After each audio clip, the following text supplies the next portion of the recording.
पंचायती राज व्यवस्था में ground reality क्या है? बजट में मैक्सिमम रेवेन्यू बिहार को कहां से प्राप्त हो रहा है? इकोनॉमिक नेशनलिज्म की बात क्यों करते हैं?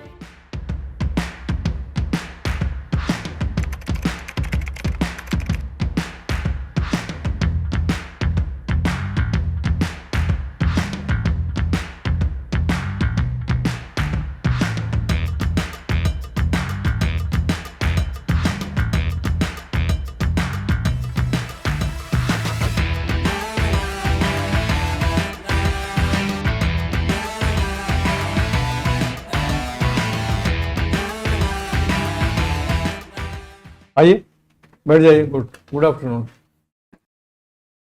कैसी तैयारी है इंटरव्यू की? सर हो रही है। कुछ महिलाओं के लिए जो स्कीम बिहार में है उसके बारे में बताइए, कौन कौन सी योजनाएं चल रही हैं? पहला है कन्या उत्थान योजना, हाँ। जिसमें जन्म से लेकर ग्रेजुएशन तक बिहार सरकार लड़कियों को पैसे देती है। जन्म के समय 1000, फिर इम्यूनाइजेशन पे 1000, फिर 10वीं 12वीं और ग्रेजुएशन के टाइम पे। सर सेकंड है हॉरिजॉन्टल रिजर्वेशन पब्लिक एम्प्लॉयमेंट में 35% एंड पंचायत में 50% का रिजर्वेशन है। एंड अभी जीविका स्कीम है जो मुख्यमंत्री महिला रोजगार योजना के तहत चलती है, जिसमें सेल्फ एम्प्लॉयमेंट को बढ़ावा दिया जाता है। एंड एक और है महिला उद्यमी योजना। किसानों के लिए कोई योजना अभी प्रस्तावित है बजट में? अभी लॉन्च किया गया है जो बजट प्रपोजल, उसमें किसानों के लिए कुछ है स्कीम? सॉरी सर, 3000 पर month, 3000 per year in addition to prime minister Kisan Samman निधि योजना के अतिरिक्त। सर ये मुझे देखना होगा। अच्छा ठीक है। पंचायती राज व्यवस्था में ग्राउंड रियलिटी क्या है?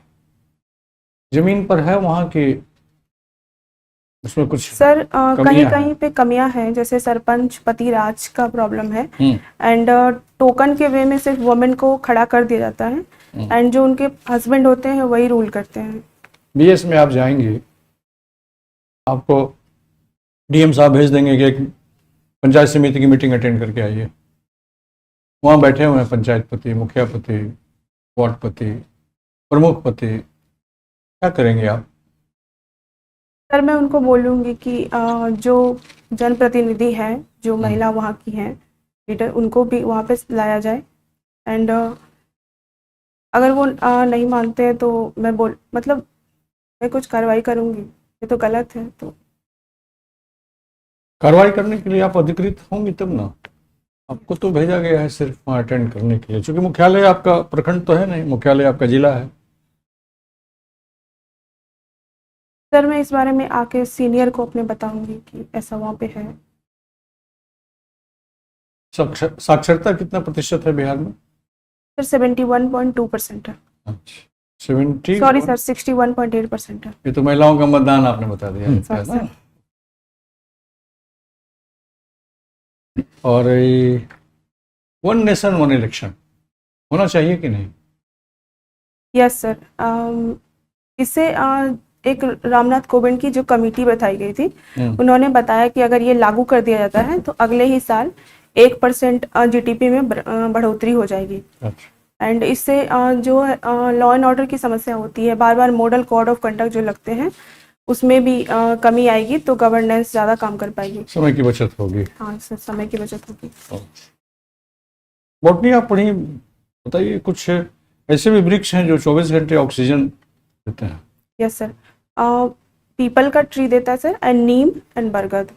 नीम और बरगद है, दोनों तीनों है ना? Yes sir. चलिए ये बढ़िया है।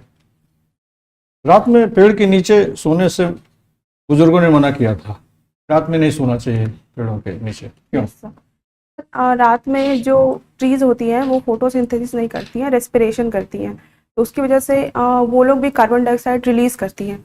तो अगर ज़्यादा मात्रा में पेड़ के आसपास कार्बन डाइऑक्साइड जमा हो जाए तो दिक्कत हो जाता है सर लंग्स में ह्यूमन के। बिहार के किसी महिला मंत्री का नाम बता सकते हैं? Yes sir, Shreyasi Singh sir, sports minister है। Sports minister. बजट आकार कितना है बिहार का? सर 3.4 लाख करोड़ के आसपास। और भारत सरकार का? सॉरी सर, रिकॉल नहीं हो रहा है। देख लीजिएगा। यस सर, मैं देख पूछा लूंगी। जाएगा। थैंक अच्छा ये बताइए, ये अभी आपने बताया पीपल के और बरगद और नीम के पेड़ का जो है ऑलवेज ऑक्सीजन सोर्स है, यू। Yes sir. क्या वो फोटोसिंथेसिस नहीं करते? यस सर, वो फोटोसिंथेसिस करते हैं, इसीलिए वो ऑक्सीजन रिलीज करते हैं सर। एंड वो रात में भी फोटोसिंथेसिस करते हैं। फोटोसिंथेसिस कैसे होता है? सर 3-4 चीज़ों का प्रेजेंस होना चाहिए। Carbon dioxide, sunlight, water and जो क्लोरोफिल होना चाहिए लीफ में। वाटर कहाँ से आता है? सनलाइट तो सन से आ गया, Yes, sir. क्लोरोफिल ऑलरेडी है ही, ऑक्सीजन या कार्बन डाइऑक्साइड जो भी चाहिए वो एयर Air. में, वाटर कहाँ से आ रहा है? सर वाटर रूट से आता है एंड वो ट्रांसपोर्टेशन के द्वारा किया जाता है। कौन सा Xylem, उसको क्या कहते हैं? ट्रांसपोर्टेशन का जो साइंटिफिक टर्म क्या है उसका? सॉरी सर, अभी रिकॉल नहीं हो रहा है। बजट के बारे में बात हो रही थी। बजट में मैक्सिमम रेवेन्यू बिहार को कहाँ से प्राप्त हो रहा है, किस क्षेत्र से? सर सेंट्रल टैक्स में जो स्टेट का पूल है उसमें से। कितना परसेंट है वो?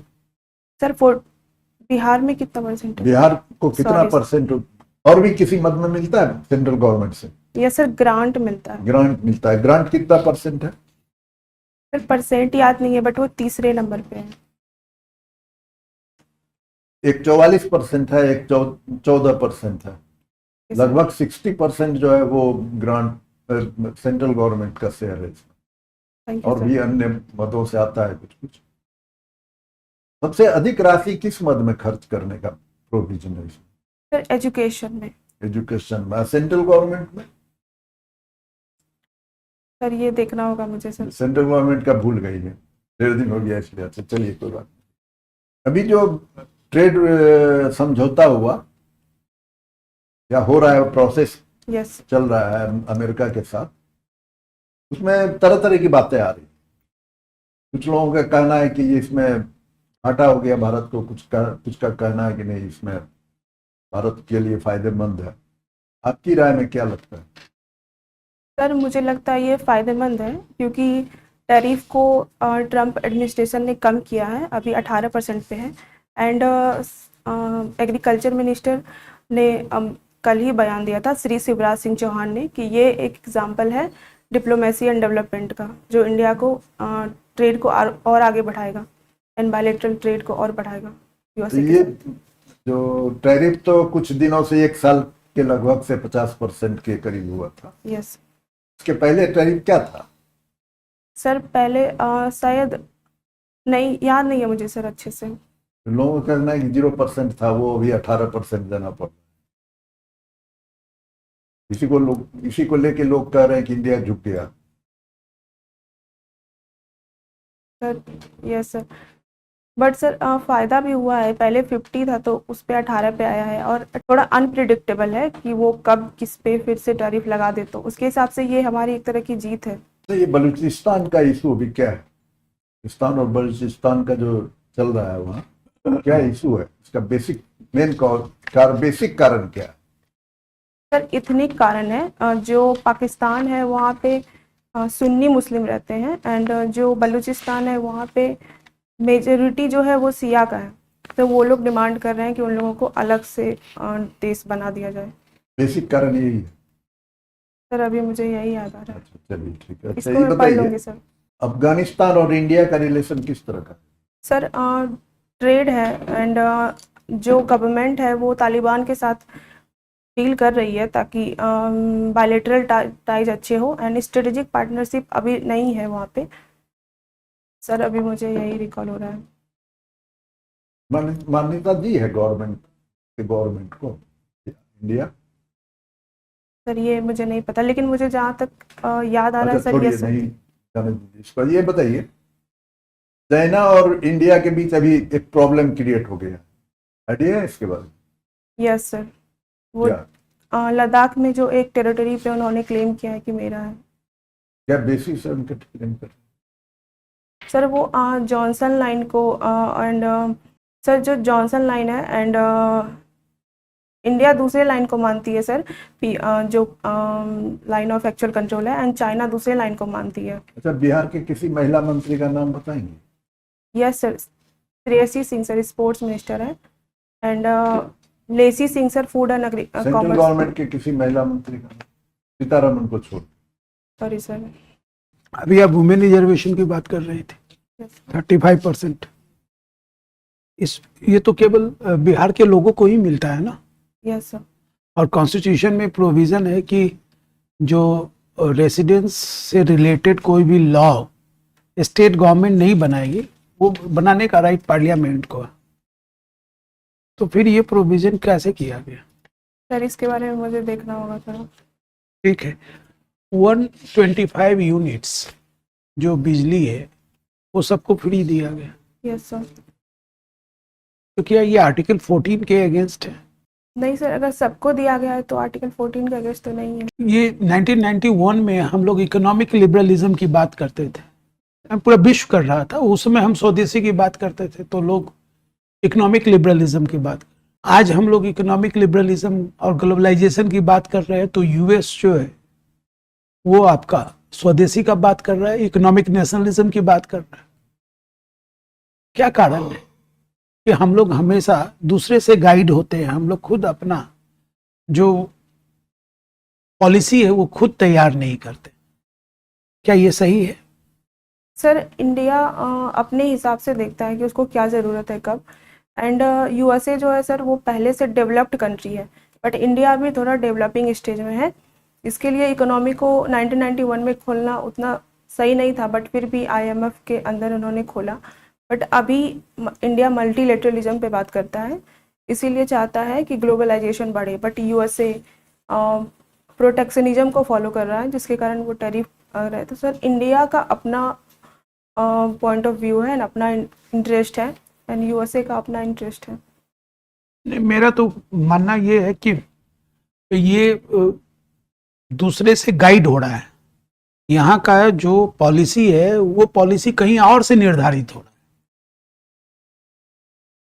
आपका क्या कहना? क्योंकि 1991 में यूएस और दूसरे राष्ट्र जो है वो इकोनॉमिक लिबरलिज्म की बात किया करते थे, उस समय हम इतना नहीं करते थे। तो उस समय बताया गया कि ये चीज़ बहुत खराब है, स्वदेशी बहुत खराब है, इकोनॉमिक लिबरलिज्म बहुत अच्छा है। अगर ये इतना ही खराब था तो आज ये इकोनॉमिक नेशनलिज्म की बात क्यों करते हैं? क्या रीज़न है? सर कंट्री का जो ग्रोथ का जो टाइम स्पेन होता है उसमें शायद ये निर्धारित होती होगी कि इस समय पे हमारे लिए नेशनलिज्म सही है, इस समय पे हमारे लिए ग्लोबलाइजेशन सही है। बट इंडिया अभी आत्मनिर्भर भारत की इंडिया उस पर भी बात करता है एंड ग्लोबल मैन्युफैक्चरिंग हब बनने की कोशिश कर रहा है। इसके लिए अच्छा, आपके फादर सिविल कोर्ट में काम करते हैं? Yes sir. आपको लगता है, थोड़ा बहुत तो कोर्ट के बारे में आप लोग की चर्चा होती होगी, कि जो हायर जुडिशियरी है उसमें SC ST OBC को रिजर्वेशन दिया जाना चाहिए? Yes sir, chief justice of supreme court ने भी कहा है कि उन्हें दिया जाना चाहिए और वुमेन को भी दिया जाना चाहिए, उन्होंने ये भी कहा है। क्यों देना चाहिए? सर जो कॉलेजियम सिस्टम के तहत अपॉइंटमेंट होता है तो उसमें ट्रांसपेरेंसी उतनी नहीं रहती है, एंड ये देखा गया है कि जो मतलब कास्टिज्म वहाँ पे कभी कभी दिख जाता है सर, इसीलिए रिजर्वेशन की बात की गई है। सही है, वो उसे जुडिशरी के इंडिपेंडेंस पर, उसके मेरिट पर, उसके न्यूट्रलिटी पर किसी प्रकार का प्रभाव नहीं पड़ेगा? सर प्रभाव पड़ सकता है, बट आर्टिकल 14 को आर्टिकल 335 के साथ रख के देखा जाता है। सॉरी सर, आर्टिकल 16 एंड 335 को साथ में रख के कोर्ट का तो कहना है कि आर्टिकल 16(4) से इसका कोई लेना देना नहीं, क्योंकि ये इम्प्लीमेंट तो है नहीं गवर्नमेंट का, और जुडिशियरी जो है उसको तो आप इस कैटेगरी में रख नहीं सकती, तो कॉन्स्टिट्यूशनल पोस्ट है। तो फिर 16(4) से तो रिजर्वेशन वहाँ हो ही नहीं सकता, तो ये भी एक नया प्रॉब्लम खड़ा हो गया। सर मुझे इसके बारे में थोड़ा पढ़ना होगा।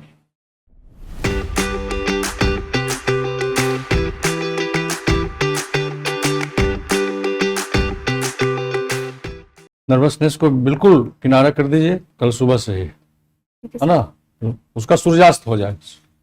कल जो सूर्योदय होगा आपके जीवन का, उसमें आपके नर्वसनेस का सूर्यास्त होगा।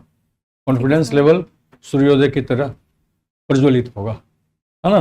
आत्मविश्वास प्रखर होगा और उसकी रश्मियों से आप बिल्कुल इच्छा शक्ति से मजबूत हो गए कि नहीं मुझे इस बार इंटरव्यू में निकालना है। इस तैयारी के साथ अखबार डेली पढ़ना, ताकि करंट अफेयर्स में हर चीज़ आपके पक्ष में जाए, उसको समझ सके बिना तनाव लिए, बिना भार के। बिल्कुल भाई एकदम जैसे लग रहा है कि हम पढ़ नहीं रहे हैं, बिल्कुल संगीत सुन रहे हैं, मन तरंगित हो रहा है। इस भाव से पढ़ने की जरूरत है। अधिकांश कैंडिडेट क्या है, बहुत दबाव लेके पढ़ते हैं, थोड़ी देर के लिए याद हो जाए फिर भूल जाते हैं, फिर किताब देखना पड़ता है। ये सब करने की जरूरत नहीं है। आप में प्रतिभा है, आप में क्षमता है, आप इतनी प्रतिष्ठित संस्था से पढ़ी हुई हैं, मगध महिला कॉलेज से, अभी बॉटनी, तो इसको कीजिए और देश दुनिया की हालात जो है, घटनाएं जो हैं करंट अफेयर्स से आपको मिल जाएंगी, अखबार के माध्यम से मिल जाएंगी। उसका एडिटोरियल पेज आप पढ़िएगा, बहुत से आर्टिकल समसामयिक घटनाओं के आते रहते हैं, संपादकीय आते रहते हैं, उसमें देखिए क्या एनालिसिस होता है हर चीज़ का। ठीक है सर। ड्रेस आपके अलग रहेंगे, यही रहेंगे? Yes sir. ठीक, बढ़िया है। और कोई सवाल हो तो पूछिए। सर वो जो थॉट बेस्ड क्वेश्चन होता है ना सर, उसमें थोड़ा दिक्कत होता है। कोई दिक्कत नहीं, कॉमन सेंस था। आप ही ने कहा था ना कि हॉरिजॉन्टल रिजर्वेशन, कौन बोला था? मैं नहीं बोला था सर। उसका आंसर भी वहीं छुपा हुआ है। हॉरिजॉन्टल रिजर्वेशन, ठीक है सर। सर इस पे थोड़ा काम करना पड़ेगा लगता है। क्योंकि वो हॉरिजॉन्टल है ना, ठीक है सर। तो इसी का देखिए, जो क्वेश्चन पूछा गया एकदम आपके पास से, जो चीज आप पढ़ती हैं उसको दूसरे तरीके से देखा गया चीजों। ठीक है तो सर। आप देने की स्थिति में है। जैसे ही लास्ट पढ़ने की में, जरूरत नहीं है, दिमाग को खुला रखने की जरूरत। ठीक है सर। चिंतनशीलता मैं की आपके जो पास से ही क्वेश्चन उठाया था सर को, जब आप जवाब दे रही थी ना, तो वहीं से मैं क्वेश्चन को मैं सोचा कि ये ऐसे पूछ के देखता हूँ आप क्या बताती है। ठीक है, हो जाएगा। आत्मविश्वास बनाए रखिए, नर्वस नहीं होना। यस सर, थोड़ा नर्वसनेस हो जाता है। ठीक है सर, थैंक यू वो सो नहीं मच होने सर। देना है। ठीक है sir, all the thank you best. So much sir.